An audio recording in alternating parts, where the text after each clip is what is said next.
കൃഷ്ണകമലം മഹാഭാരത കഥയുമായി സാമ്യപ്പെടുത്തി പറയുന്ന അതീവ സുന്ദര പുഷ്പം. ഈ പൂവിൻ്റെ ചുറ്റുമുള്ള 100ഓളം വരുന്ന നാര് പോലെയുള്ള ഭാഗങ്ങൾ കൗരവരെയാണ് സൂചിപ്പിക്കുന്നത്. ഇതിന് മുകളിൽ കാണുന്ന 5 പച്ച നിറത്തിലുള്ള ഭാഗങ്ങളുണ്ടല്ലോ, അത് 5 പാണ്ഡവരെയാണ് പ്രതിനിധീകരിക്കുന്നത്. അതിന് മുകളിലായി വരുന്ന ആ 3 തണ്ടുകൾ ബ്രഹ്മാവ് വിഷ്ണു മഹേശ്വരന്മാരായ ത്രിമൂർത്തികളെയാണ് സൂചിപ്പിക്കുന്നത്. ഇനി പൂവിൻ്റെ മൊത്തത്തിലുള്ള ആകൃതി ശ്രീകൃഷ്ണ ഭഗവാന്റെ സുദർശന ചക്രത്തിന് സമാനമാണ്. നടുവിലുള്ള ഭാഗം ദ്രൗപദിയായും സങ്കല്പിക്കുന്നു.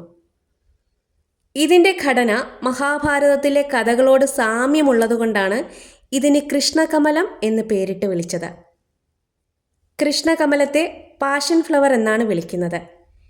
ഈ പൂവ് വയലറ്റ്, നീല, വെള്ള, ചുവപ്പ് എന്നീ നിറങ്ങളിൽ കാണപ്പെടുന്നുണ്ട്. വയലറ്റ് പൂക്കൾക്ക് അതീവ സുഗന്ധമാണ്.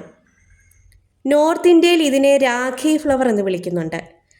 രക്ഷാബന്ധന് കെട്ടുന്ന രാഖി പോലെ ഇരിക്കുന്നത് കൊണ്ടാവാം അങ്ങനെ വിളിക്കുന്നത്.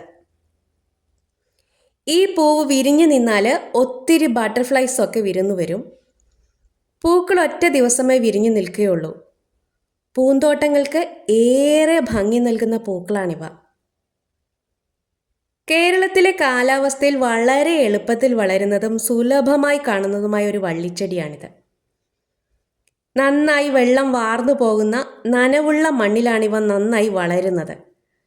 സൂര്യപ്രകാശം നന്നായി കിട്ടിയാൽ വേഗത്തിൽ വളർന്ന് കൂടുതൽ പൂക്കൾ പിടിക്കും.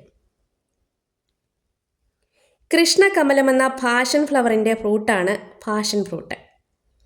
പഴുക്കുമ്പോൾ ഇതിൻ്റെ പഴം മഞ്ഞയോ കടും പർപ്പിൾ നിറത്തിലോ ആയി മാറും.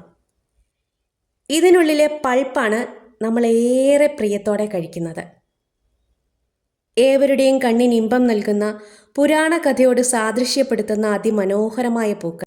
അവ പിന്നീട് നാവിന് മധുരവും പുളിപ്പുമൊക്കെ നൽകുന്ന പഴമായി മാറുന്നു. വീഡിയോ ഇഷ്ടമായാൽ ഒരു ലൈക്ക്.